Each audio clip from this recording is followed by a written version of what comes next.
Hallo, willkommen bei uns in der Werkstatt. Heute haben wir einen Opel Astra, der ist vom Baujahr 2004, 167 gelaufen, 1,6 Liter Benziner. Ja, der war zur Hauptuntersuchung und da wurden erhebliche Mängel festgestellt.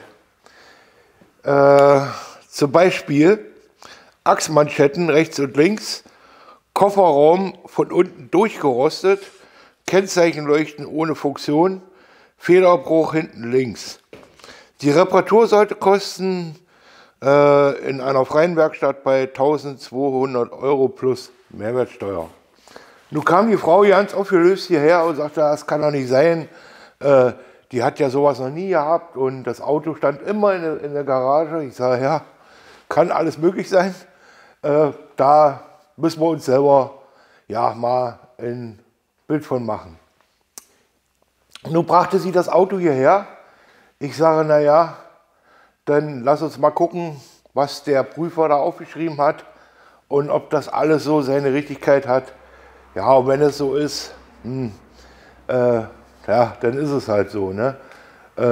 Aber so, wie es aussieht, ist es nicht. Oder so, wie es geschrieben wurde, ist es nicht. Da fragt man sich natürlich, ja, wer will hier wen ja, behumsen. Ich sage mal, ja, wenn ich als Werkstatt kein Geld mehr verdiene, ja, dann muss ich entweder abschließen, ja, oder mir ein anderes Tätigkeitsfeld besorgen, aber ich muss nicht die Kunden über den Tisch ziehen. Wir wollen uns gleich mal das Fahrzeug angucken. Das hat noch ein anderes Problem. Und da seid ihr gefragt, vielleicht wisst ihr, was das ist. Das zeichne ich aber gleich mit der GoPro auf, das machen wir zum Schluss. Und dann könnt ihr uns mal sagen, was ihr vermutet und was es sein könnte. Mal sehen, vielleicht kommt er ja drauf. Wir lösen das dann nachher im nächsten Video auf. Dann schauen wir mal. Also, nehmen wir ihn erstmal hoch, gucken wir drunter. Das mache ich jetzt mit der GoPro gleich. Und schauen wir uns mal die Mängel an, die der TÜV-Prüfer da aufgeschrieben hat. Ja, dann hebe ich den mal hoch. Und zwar ist es ja so, dass der TÜV-Prüfer sagt, der Unterboden ist durchgerostet hinten am Kofferraum. Ja, nun kann man hier lang gehen. Ja, und ich muss euch sagen, also ich sehe dann, der ist dreckig, ja. Und das ist ja hier Kunststoff, ne? So. Da ist nix. Da ist gar nichts. Ne, kann man sehen. Ja, Auspuff ist normal. Ja, aber das ist nicht weiter schlimm. Ja, gehen wir mal hinten lang. Bremssattel ist auch ganz normal. Er ist nicht feucht. Ja. Was soll ich dazu sagen? Kofferraum durchgerostet, da kann man hier gucken, ne? Ich leuchte mal so, ob man das so ein bisschen sieht, ne? Ja, es ist ganz normaler Verbrauch. Da ist nichts durchgerostet. Ja, die Löcher für die Hohlraumkonservierung hier, ne? Die sind nicht angerostet, nicht durchgegammelt. Da ist nichts. Ganz einfach. So, jetzt kann man sagen, naja, okay. Der hat ja gesagt, die Feder hinten links ist gebrochen. Nun gucken wir uns mal die Feder an. Die Feder ist oben nicht gebrochen und die ist unten auch nicht gebrochen. Ja, also das passt irgendwo vorne und hinten nicht. Ich habe da ja eine Vermutung, ne, aber da komme ich gleich zu. So, das war das zweite. Jetzt Kennzeichenleuchten ist klar, die funktionieren wirklich nicht. Ein Federbruch hat er nicht. Das sind ganz normale Gebrauchsspuren. Jetzt gucken wir mal vorne. Da hat er gesagt, ja, Umweltbelastung, okay. Das ist aber auch im Rahmen des Normalen. Der tropft nicht. Er schwitzt ein bisschen, ja. Aber, also ist nicht so gravierend. Das könnte man sauber machen. Und dann mal gucken, ja, wo das vielleicht herkommt. Naja, ich vermute mal, dass dieser Geber hier undicht ist. Ja, der hier oben, da sieht mich das so aus, als wenn das von herkommt. So, und jetzt kommen wir mal zu den Achsmanschetten. Hat er ja gesagt, rechts und links, ne? So. Da kann man also sehen, dass die Pups trocken sind. Da drückt kein Fett raus. Die sind nicht beschädigt. Das ist die rechte Seite. Und jetzt hier mal auf die linke Seite. Und dasselbe grün, ne? So. Also stimmt das auch nicht. Denn wenn die kaputt wären, wenn die eingerissen wären, wäre das alles voller Fett. Oder das Fett drückte zumindest raus. Das ist so. Ja, der Motorträger, der ist auch heile. Das ist bei Opel auch eine Krankheit, dass die gerne durchrosten. Das sind aber alles normale Gebrauchsspuren. Ja, Motorlager ist top in Ordnung. Keine Risse. Was haben wir hier? Hier haben wir den Auflageblock. Ja, auch in Ordnung. Ja, Auspuff. Ja, hier pustet er ein klein wenig raus. Das ist aber nicht schlimm, der ist nicht laut.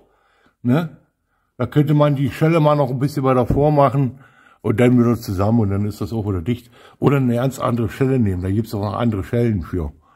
So, ansonsten hat der Wagen von unten gar nichts. Also stimmt das vorne und hinten nicht, was die Werkstatt da praktisch diagnostiziert hat. Von wegen Federbruch, hinten links, Kennzeichen, ja, die funktionierten nur eine davon. Kofferraum durchgerostet, stimmt überhaupt nicht. Und Achsmanschette vorne, links und rechts gerissen. Das stimmt auch nicht. Selbst die Achsgelenke, die sind alle in Ordnung. Spurstandköpfe haben wir auch kontrolliert, auch alles in Ordnung. Ja, jetzt haben wir den zur Voruntersuchung, ja, unseren Prüfingenieur vorgestellt. Ja, ich stelle euch mal wieder um auf die andere Kamera, dann kann ich hier wieder runterlassen. Das ist ja jetzt hier unten soweit alles Geschichte.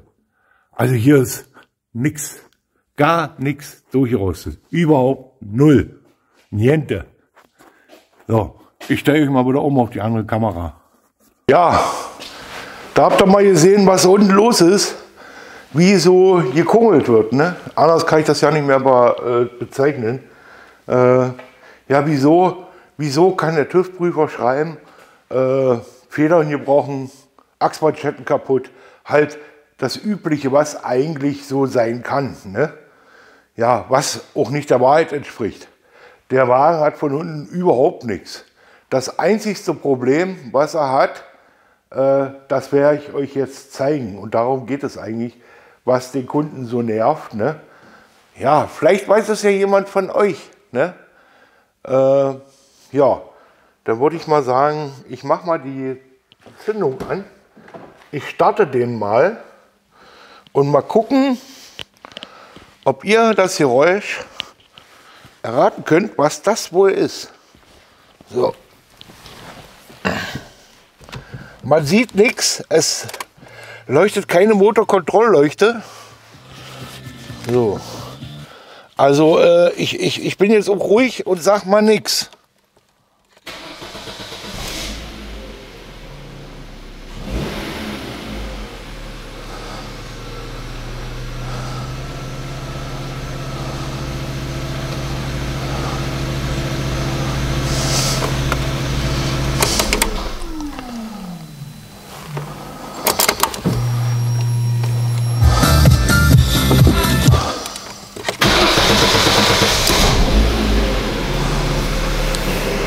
Ja, jetzt kommt das natürlich nicht. Ja, das ist nicht immer. Also, das ja, ist der Vorführeffekt, ne?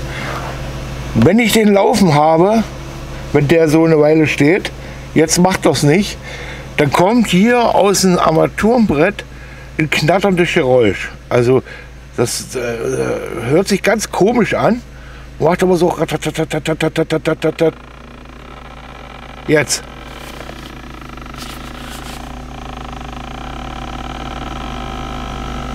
Das geht so, ja, 10 Sekunden ungefähr. Was ist das für ein Geräusch und wo kommt das her? Vielleicht weiß das jemand von euch. So, machen wir wieder aus. Ja.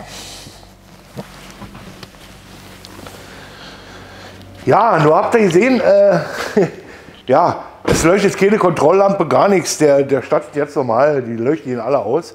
Nur dieses Geräusch, ne? Das ist einfach nur nervend.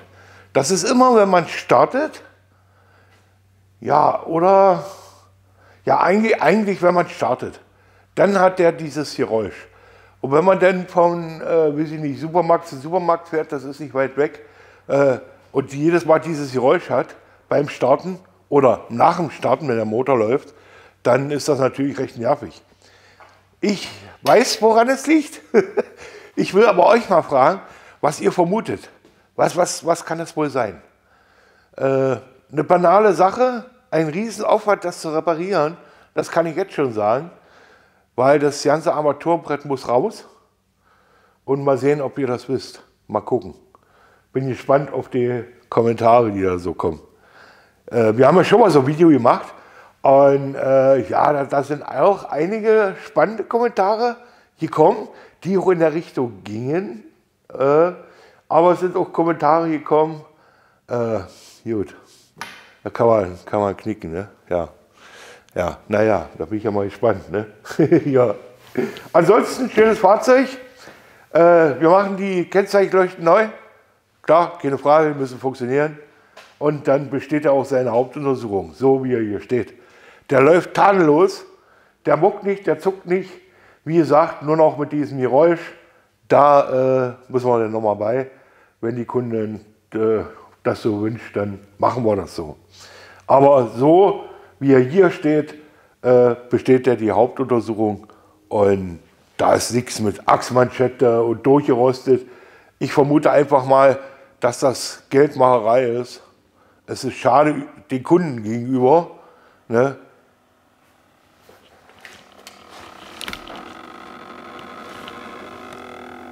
So, habt ihr das Geräusch noch mal gehört? Jetzt ist die Zündung eine Weile aus und das knattert wieder. So, und das macht er immer. Ja, mal sehen. Gut, wie gesagt, das ist schade, dass man die Kunden so aufs Ohr haut. Mehr kann man dazu nicht sagen. Also ich finde es ja unter aller Kanone. Wie gesagt, wenn ich kein Geld mehr verdiene mit der Werkstatt, ja, dann muss ich mir was anderes suchen.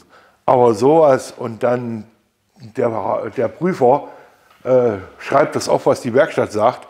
Ich vermute mal, entweder hat er sich das Fahrzeug ja nicht angeguckt und hat gleich gesagt, ja gut, wir schreiben das auf, was die Werkstatt sagt. Oder der hängt mit der Werkstatt zusammen und die machen da Kuddelmuddel, ne? Ja, weiß ich nicht. Verlangen du 1200, ich kriege 300 oder wie auch immer. Ist mir auch egal. Jedenfalls macht man das mit seinen Kunden nicht, egal was ist.